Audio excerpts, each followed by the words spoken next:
We're here in the heart of Spain showing you how to live like a king.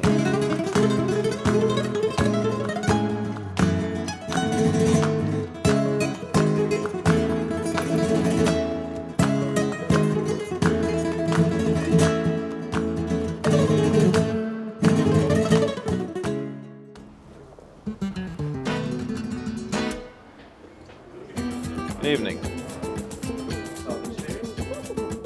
We begin here in Madrid at Coque, one of the city's premier and most premium fine dining establishments.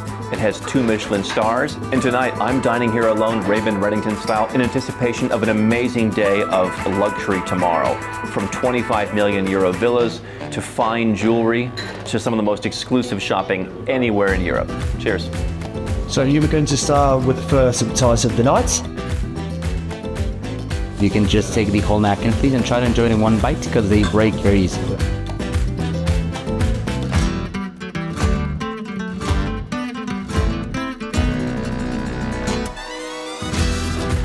Iberian ham that we use, the brand is Cinco Jotas. It's from the south of Spain. And an interesting note about this one is it's going to be 100% acorn fed. And you can check that from the sort of bracelets that they have. So if it's green or red, it would be the different percentages that we have of ham.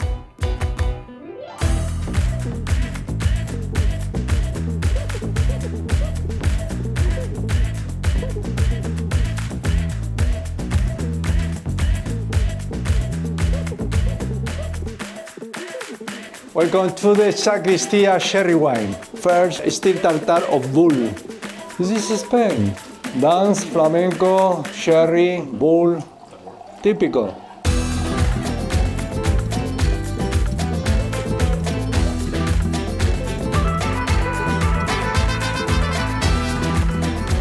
So we're here in the dining room. We've been through 5 of the experiences to date.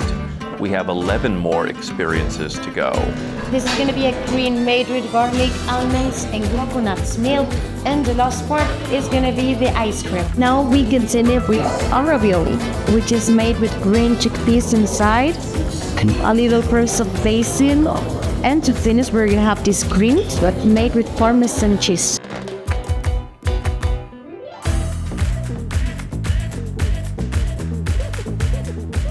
The last dessert, it's going to be a flambe. It's made with blueberries. And for the flambe, we're going to add brown and flambe.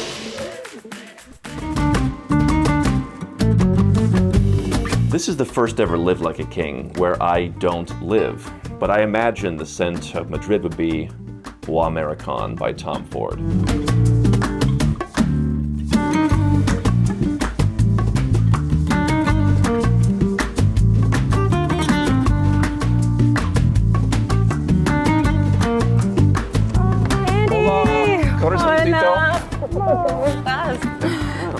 Have a seat. Thank you. So good to see you. You're the only person. My mother told me never let anyone call you Andy.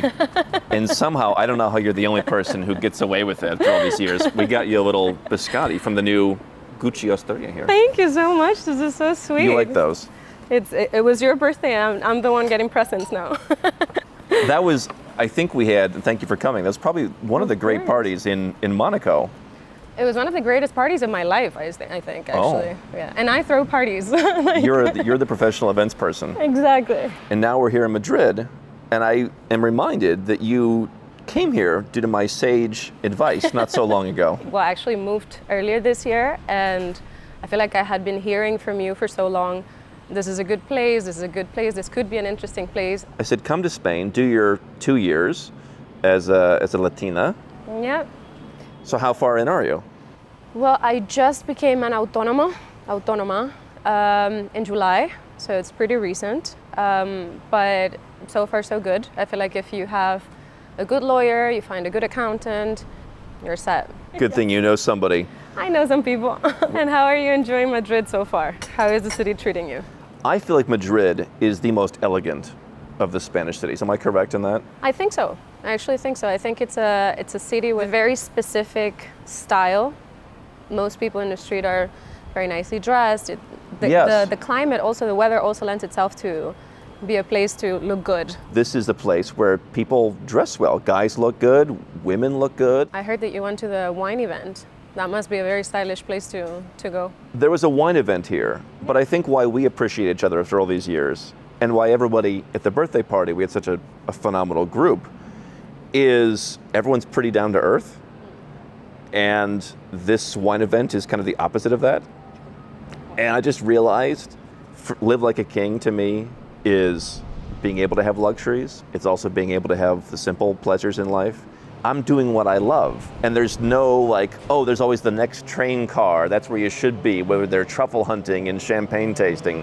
For me, it was a little too much. So tell me, how is Nomad Capitalist life? It's always a lot of fun. It is hectic, as you say.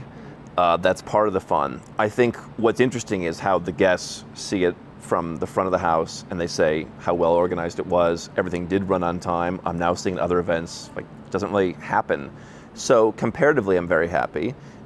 On its own, I'm also very happy. There's always something to improve. I always take a couple pages of notes. I would love to go back to Malaysia, and I'm in the process of getting that visa and being able to return. You were saying this, because Colombians are one of the only nationalities that needs a visa. I heard that it is easier now, which is why I'm planning to go back hopefully in January.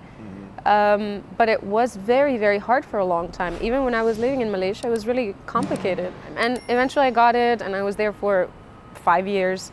So it worked out, but it wasn't the easiest. But once you have your Spanish passport, yes, all will be forgotten. Yes, that's going to be settled. Well, to that, cheers to that. Cheers to that. A year and a half to go. Let's go for that Spanish passport.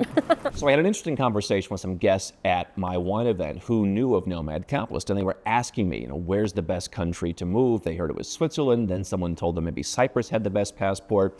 Cyprus no longer has a citizenship by investment program for years now, so there's a lot of outdated information out there. But I said the reality is what's best for someone else may not be what's best for you. And I think that so many people, they hear about Switzerland, they hear about Malta, they hear about this, that, or the other, and they follow the bandwagon rather than doing what's right for them.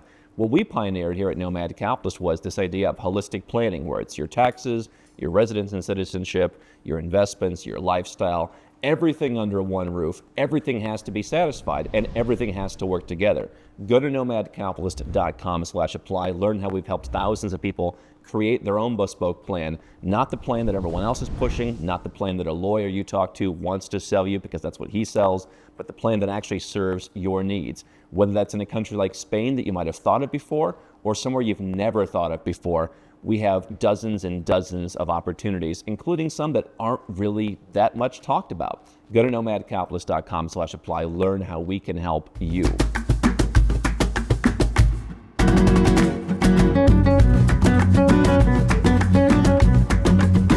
This is Calle de Serrano. You've got all of your luxury shops, starting with the department store El Corte Inglés, but you've got Tiffany, Gucci, Louis Vuitton, Fendi. It's all right here on this strip. Some of the best shopping in Europe.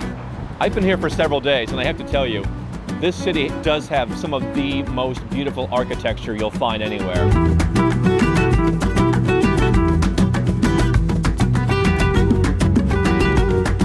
Andrew, mucho gusto. Ariadna. Ariadna, from Mallorca, they tell me. I come from London, but yeah, I moved to Mallorca a few years ago. Where your brand is based. Exactly. Carmina Shoemaker, the brand itself, as we know it today, started in 1997, but it does go way back to 1866, where the story really started with Matías Pujadas. We are based in Inca, in Mallorca. Inca is actually sort of known as the shoe capital around in the Balearic Islands. And yeah, we are a company that is rooted in tradition, craftsmanship. I have the most beautiful pair of horsebit loafers from Carmina. I discovered you looking for a new brand, and my tailor raves about you. I hear you've been expanding all over the world. We have. So that's currently in New York, San Francisco, Paris. And yet all the shoes are made in Mallorca. In Mallorca, in Inca. One factory. Yeah. You're sourcing from the same tanneries as where I might buy a pair of shoes at a name brand that's everywhere. Exactly. And yet this is more exclusive and more intimate, in my opinion. More traditional, yeah. Well, show me what we have. Right. Our 910, which is the whole cut. Okay. And this is considered sort of the most traditional, most classical design minimal details. And then sort of the next up would be the 8386, which is our cap toe Oxford. I believe this would be it. And this is also quite sought after. Do you do anything with burnished toes still? We do. I mean, we don't have them up in display, but we do offer this service in the factory. So say, for example, you make an online purchase, or even in store, we do offer that service. If you request for the burnished toe, we can do There's that. some customization, as I recall. There is. I mean, fit is very important to us here in Carmina. And so besides the 3D custom program, which is already well known, we are starting with the 3D bespoke service. So that entails, the use of a 3D scanner to sort of get, all of your measurements, dimensions right, and create a custom last based on that. Not only length, but then width, I would imagine. Exactly. I love a good monk strap. Yeah. You don't see enough good monk straps around these days. I feel penny loafers are back to some extent. I'm seeing more penny loafers. Yeah. I mean, and I would also say horse bit, although they never really left. Right. But yeah, penny loafers, they're definitely making a comeback. So this loafer is $360. And I mean, again, if you went to one of the stores a street over, I mean, you're going to pay 700 euros for this, and it's not going to have the love and care, I would imagine. And if someone's visiting, do you have a tax-free facility for the tourists? We do, definitely. So you do need to bring in your passport. That's an incredible value for the shoes. Having worn them, it's really a great value. I love the selection of colors because the trend now is everything is like modern, everything, we're splashing fluorescent yellow paint on our jackets. Everything is like, oh, your classic shoes, they're in the back. Yeah. Here they're in the front. You've got all the colors. There's no, this is the only color you could go and get at a Gucci right now. They don't have brown anymore. You can't find them.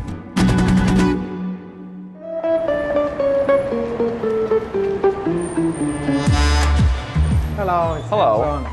Jorge. Welcome to Aston Martin Madrid. Oh. Nice to meet you. Gracias. Mucho gusto.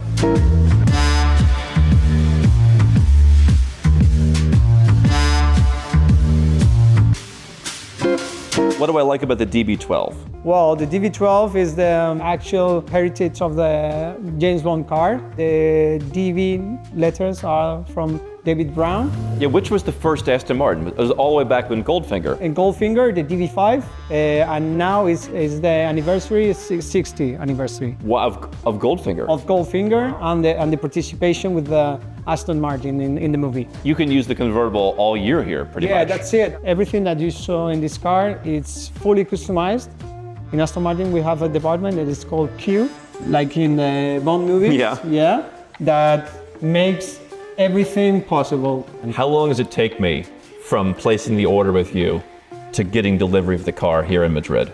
You can have it in 6 or 7 months. Aston Martin in the process, they dedicate like 70 hours just for the paint job.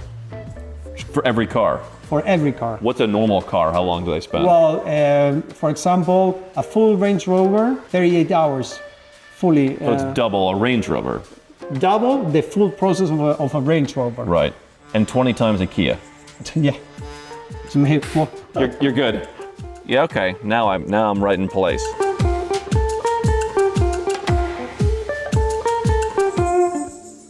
We're here on the side streets of Madrid, just behind some of the most beautiful architecture, one of the most beautiful Hermes stores. We're going to show you something that any music lover will enjoy.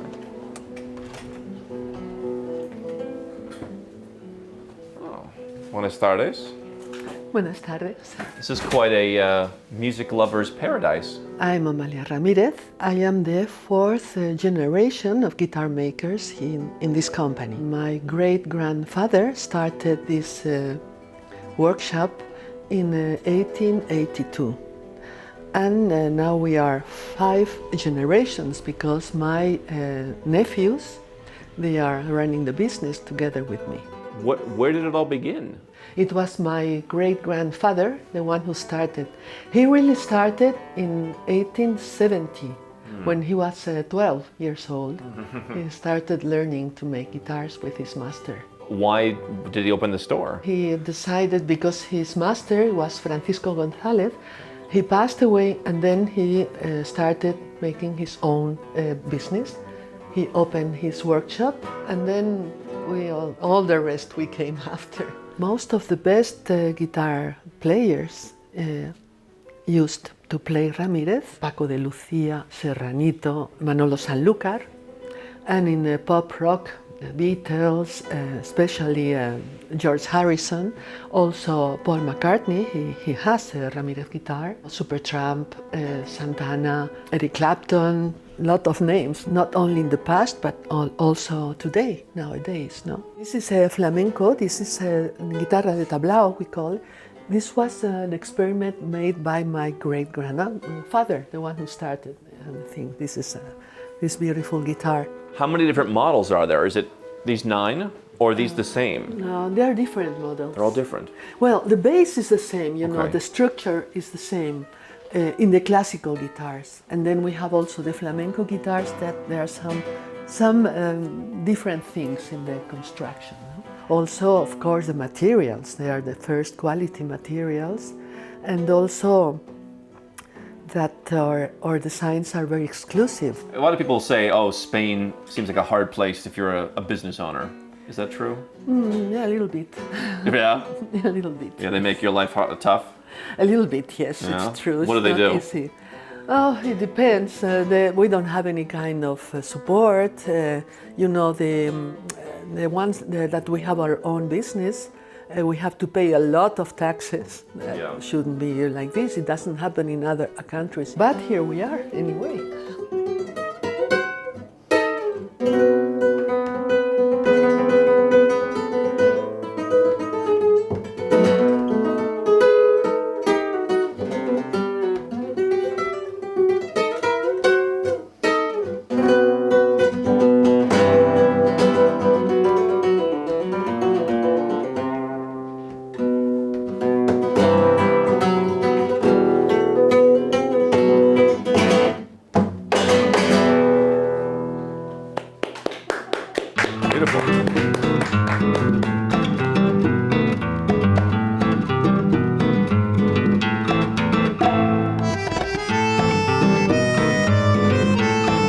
James? Hi, Andrew. Nice to meet you. We're fashionably late, as I imagine is the style. It's Madrid, right? Yeah, Lunch at 3. When in Perfect. Rome.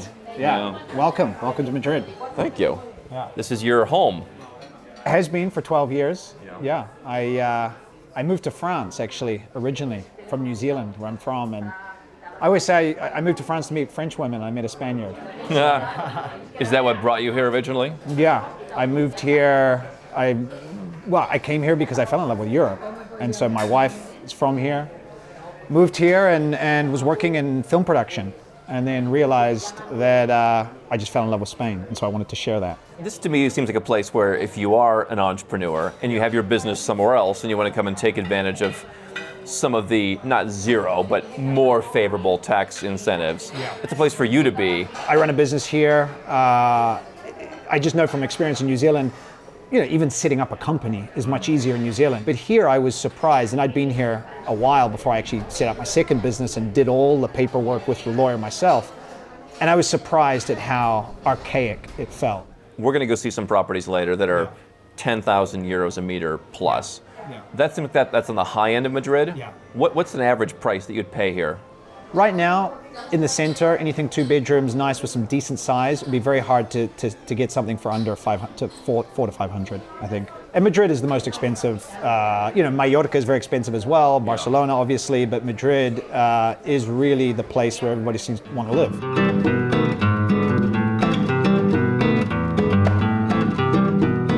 So I'm going to come back to the international city piece in a minute, but tell me about this jamon. Well, this will be Jamon Iberico de Violeta, which is effectively like a fine wine in the world of meats. Okay. Cured for probably about 5 years, or cured and then aged for up to 5 years.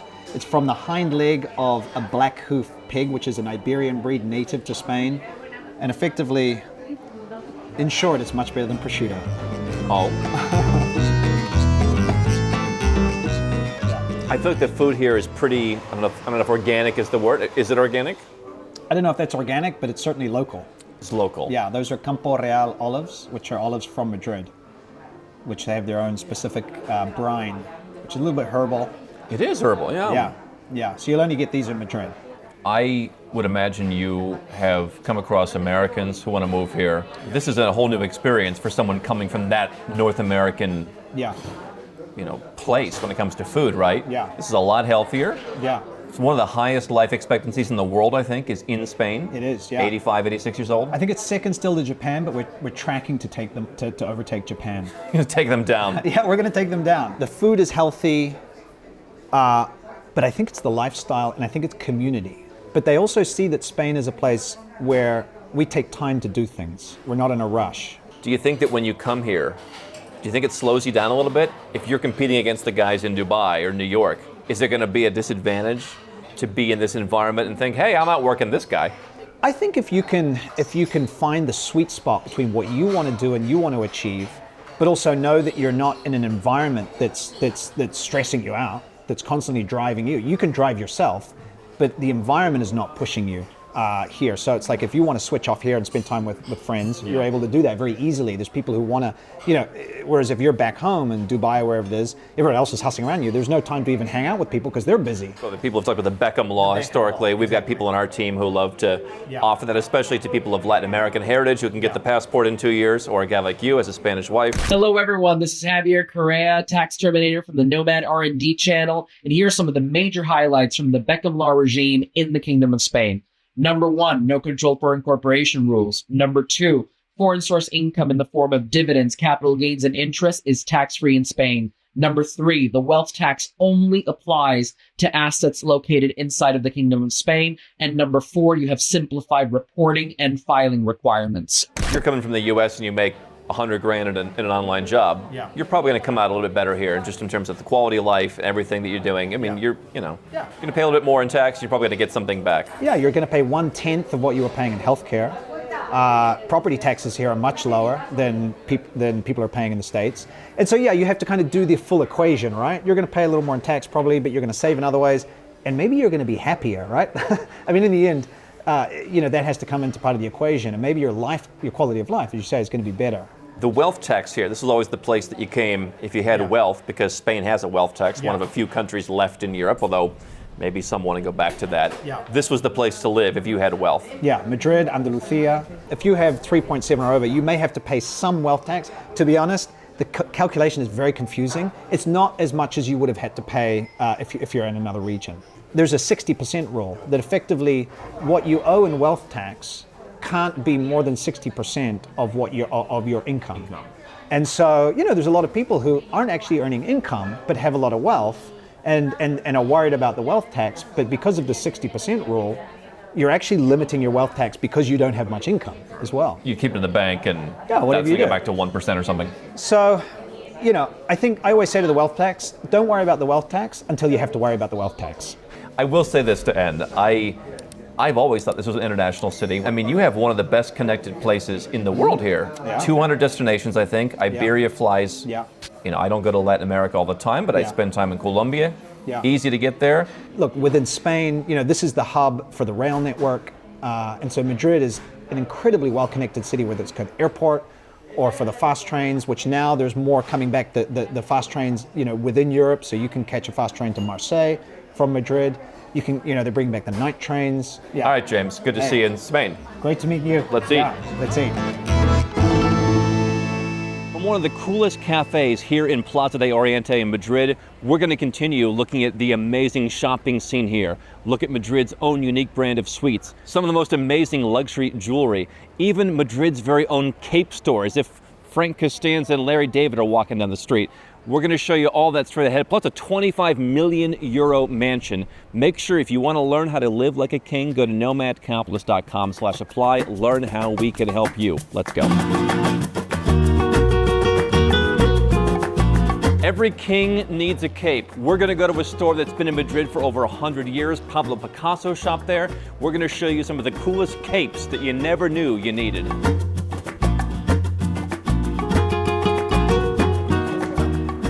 Hello. Oh, hello. How are you? Oh, doing well. I never knew I needed a cape before this. Well, this is the only place where you can get one, actually. This is the only cape store in town. This is the only cape store in the world, actually. In the world? Yes. Wow. There is a lot of brands that make capes, but we're the only ones that only make capes. Are they made here in Madrid? They're made here in the store. On the site. Where would I wear a cape? Well, it depends. Obviously, we have from a more formal range that is more ceremonial or for more like black tie events. Okay. But then we have another range that is everyday use. So probably we're known most for this cape right here, which is the Spanish cape. We like to call it the 1901, which was the year that we opened the store. You can see a lot of people during history wearing this cape. As you can see here, we have a few of them. Probably the most known ones are Michael Jackson or Picasso, which is the most famous because he's wrapped in one of our capes in the grave. Really? Yes. It was actually one of his dead wishes. So walk me through the collection. This is your everyday cape, and this is unisex? Well, mostly everything can be unisex, but we actually have women's and men's. This is women's? Yes. Okay. And some of them are colorful. Yes. So if you bring your wife to Madrid, you get our colorful cape. Yes. I'd like to try the 1901. This is interesting. So it looks somewhat just like not a trench, but just an overcoat. We designed it for like office day, so you will wear on top of your suit or with this shirt. You have pockets here, which are actually hand warmers that you can put your hands on. The hand warmers built in, yeah. So this is going to set me back 790 euros. Yes. Okay. So the casual range is in between 750 and 900, and the formal range is start from 1100 to as much as you can spend, because actually we can custom made. So first you put it on top of your shoulders. Right, okay. Show me how to put on a cape. There we go. Right. And then you find the openings on the side. For the hand warmers inside? For the hand warmers. At the moment they're stitched, so you have to stitch them. So I come out for the hand warmer? Yes. Or if you need to have an umbrella, open a door. And so would I want to be out like this, or would it time? I think you will put your hands in the inside. I'm going to go like this, and it just kind of naturally stays on. Is that how it's supposed to be? Yep. It's not going to like just fall off? No, it's not. It actually has a structure in the shoulder, so it doesn't move. This is more traditional. Also the color. It's heavier. Of course. This is a full circle cape, so it's a full circle all around your body. And also you can decide the color of the inside. I like this is pretty cool. And then so it just comes in this panel here. Yeah, because actually the traditional cape, you don't close it and you don't use the clasps. What you do is you wrap around with it. So this will be the gesture that you do if it's cold. So you sew this part of the velvet. So you sew the accents.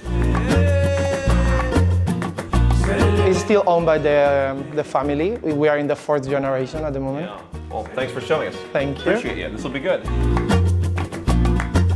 Well, if you want to live like a king, you've got to eat sweets like the Queen. The former Queen of Spain loved this sweet shop. It's right in the heart of Madrid, La Violeta. You don't want to miss it.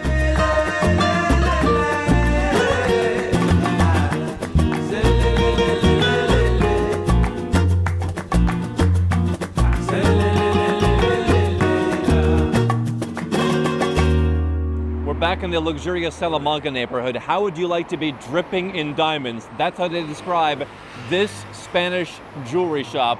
We're gonna go in and see what all the fuss is about, and I hear there's a wild story about a jewelry line 10 years in the making.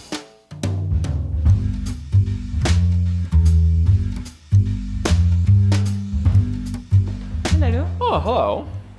Hi, Andrew. Hi. Welcome to Yanis. Good to be here. Look at this is beautiful. Yes, they're one of our clients, and this is the royal family. It is indeed. It's the king and the queen of Spain. So you can live like a king and bling like a king. Don't take it, it's copyrighted. This is one of the oldest jewelries in Madrid. It's still family owned. But actually, the story of how it started, it's quite fascinating. I heard something about a cave. Yes, well, the thing is, there were these farmers that were walking in the woods, looking at their farm. Suddenly there had been a storm, and the little girl moved away and saw something shine, called the father. They walked and behind the bushes and saw that there was something shining. They moved the stones, and they found this 7th century treasure. Wow. And that it was hidden under the earth because of the time of the Moors that came to conquer Spain. Mm-hmm. And they were scared that they might steal it, so they hid it, and it was hidden for 1,000 years. And why is that the connection with this family? Because the one that found it was a cousin of the great-great-grandfather of the Llanes family. Hello. I'm Andrew Henderson. Hello, nice to meet you. Pleasure, mucho gusto. Mucho gusto. I have made a small selection of some very special pieces from the family collection. First of all, I choose this pendant. It's two parts. One is can use like a pendant, and as well you can use like a brooch. And this was made by my grandfather Claudio. So this piece is 135 years old. Yes, because this one comes from my grandfather Esteban in 1910, and it's a necklace that can be used as well, like a necklace, and this can be a pendant. You can remove that as a brooch, yeah? You can remove, and you can wear like this, or this you can wear with a chain. And now I have selected the earrings. I think it was in 1945, and if you can see the quality is fantastic. The ring comes from father and mother collection. Well, Miss Cristina, thank you so much for showing us your family collection. Thank you. It's beautiful. Thank you so much. And welcome to Madrid and Spain. The father of Cristina wanted to do like a special collection talking about love, using stones like, for example, here, that has taken the shape of the natural stone, and then you have two figures doing the shape of a heart. It's taken 10 years to make with a combination of sculptures and jewelry that it was very hard to find.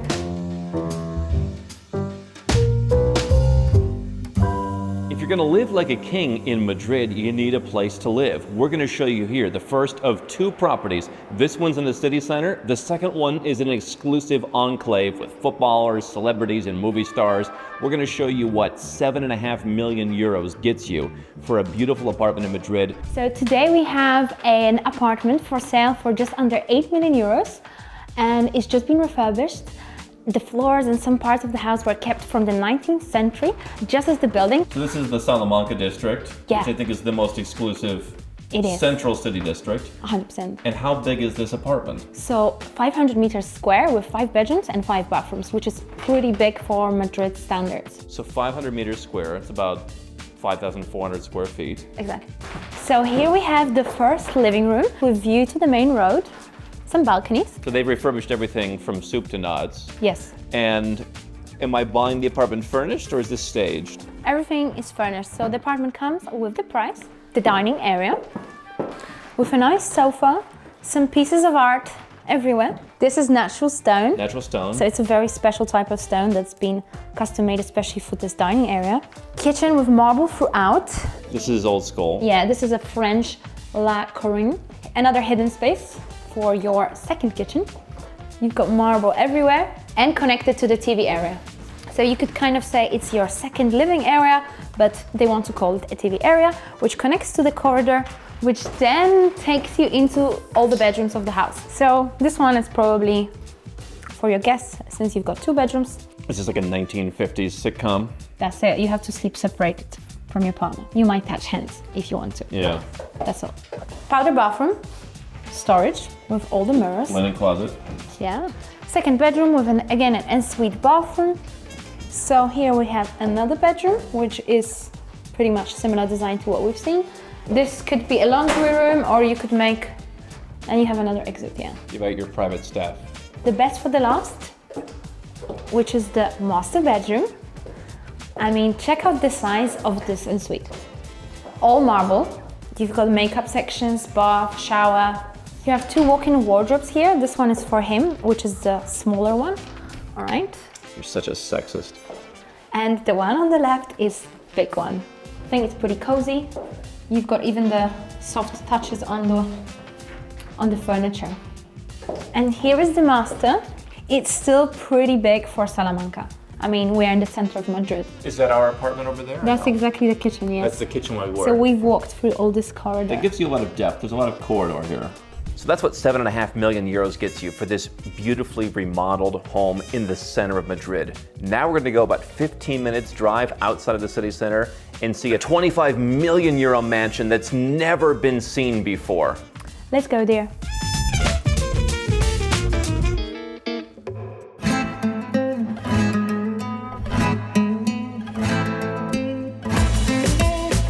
For the first time ever, we are revealing the most exclusive property available for sale in Spain. 25 million euros in the best district of Madrid, La Moraleja. This is the Beverly Hills of Spain. 100%. You've got 25 schools here, and that's why it attracts all the international buyers. You've got all the best restaurants, shops, and everything within walking distance, 5 minutes away. So if you are a wealthy family coming to live in Madrid because your wife wants to come here to Madrid, this is where you'd come for all the schools to send your kids. This is the only place where you'd come to in Madrid. There is no other place like that. And is 25 million euros the top of the market in this neighborhood? Is this the prime property? Exactly. So where do we start? We start probably from around 4 million. 4 million euros, yes. All the way up to the creme de la creme, 25 million euros. Exactly, which is where we are today. Let's take a look. Welcome to the first floor of the house, where we have 5 bedrooms, including the master one, which is 180 meters square, including the walk-in wardrobe and the ensuite bathroom, and that's something that's definitely gonna blow your mind. Welcome to the master. The most impressive space in this room, in my opinion, is the walk-in wardrobe. You have room for, say, 80 pairs of shoes here? Probably 100 pairs of shoes. 100 pairs, 120 pairs. This is all Italian. All Italian, custom made in Milan, especially for this walk-in wardrobe. And the ensuite bathroom of the master bedroom. We've got freestanding bathtub, floor-to-ceiling panoramic windows looking out to the incredible views. Same thing happens here. Everything is custom made from Italy. Different types of wood, different marble, different stones.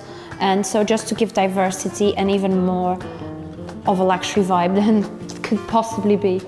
An interesting fact, which we mentioned in the beginning when we were entering, is that this bedroom is basically the size of 2 average apartments in Spain, which is normally about 100 to 120 meters square. So this is double that. So that's pretty impressive. I mean, this wardrobe could be its own apartment here. Yeah, if you have fear of heights, you might feel a little dizzy. So a very sophisticated corridor that connects 3 bedrooms, which are pretty much similar to each other, and these picture floor-to-ceiling windows which look out into your private garden, and the entrance of the home is pretty impressive. Let's check 1 out of the 3 bedrooms we've got on this level. All the 4 levels of the house are connected with this lift, which now will take us into the roof terrace. Let's go. Roof terrace, 360 degrees views. What do you think about this? So for everyone who talks about Southern California living in the United States, this is Madrid living. You've got your open doors, you've got this beautiful garden. So you've got your lap pool in the winter, and then upstairs you've got your outdoor pool for year-round. 100%, and also you have your sauna and your steam room right here, connected. And this space, of course, you can customize. Do another event space. Yeah, make pool parties. Bring all the 200 people from upstairs to downstairs.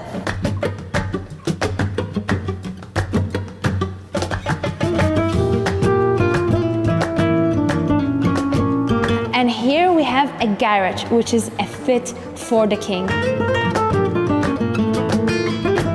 You're in one of the best neighborhoods. You're still paying about 8,300 euros per meter for the under roof space. Exactly. Does that include the terrace? Correct. Okay, so the terrace, you have to take it out. But you're probably at 10,000 euros a meter. Which is not too bad considering the average prices for meter square in Madrid is about 4,000.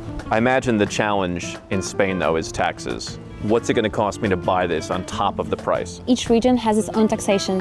In Madrid region, we have between 4 to 6%. 4% you get if you are family numerosa, which means that you are a family which has more than 3 children. But if you don't have 3 children, then you pay the average of 6% upon purchasing the house. So it's €1 million to buy this if you're with children. That's it. And if you're not, then it's $1.5 million. Then it's 6%, exactly. And so to carry this property tax, what's that going to cost? So that's called IBI, and in Madrid region, in this house specifically, it's going to cost 9,000 euros per year only to be. That seems really cheap for is. Spain. Between that and the Beckham law, this is why a lot of wealthy people who come to Spain would live in Madrid. Barcelona and Madrid prices here will not change, even if the other parts of Spain will. They always say that. But at least in the meantime, you're only paying 9,000 euros a year in tax. We're going to go for a drink now at Robuchon. It is known the world over, and they're going to make some of their signature cocktails for us. I hope you'll take the chance to join us at Nomad Capitalist Live. It's our annual 4-day event where you can live like a king with us, plus take advantage of entertainment, networking, and a whole lot of knowledge over 4 days. Go to nomadcapitalist.com/live. And if you want us to put the puzzle pieces together for you on your own custom offshore plan, go to nomadcapitalist.com/apply. Learn how to mix your taxes, your residences, your citizenships, and everything else that you're doing in your life to keep more of your own money and to be more free.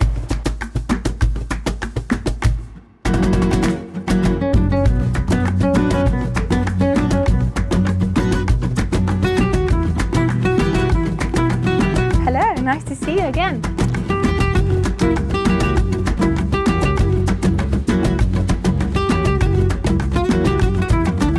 Cheers. This is the first cheers of the night.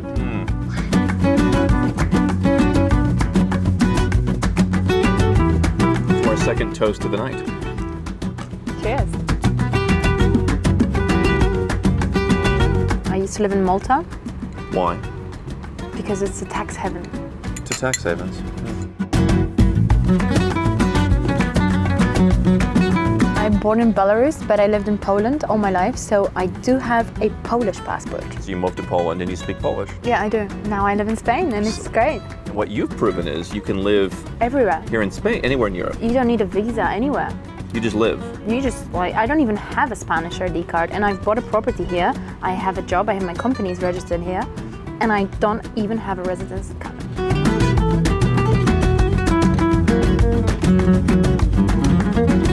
So you've seen a different side of Spain. Elegant, international. Madrid, it's a place you can live full-time. It's a place you can live part-time. It has tax advantages you may have never known existed. I don't live in Spain, but the beauty of Nomad Capitalist is everyone gets to choose the place that's best for them. And for a lot of couples and a lot of families, this is something that's very Western and gives you a lot of the taste of home that you might be looking for somewhere else. Subscribe to this channel. Keep following as we show you how to live like a king in great cities all around the world. And good night from Madrid.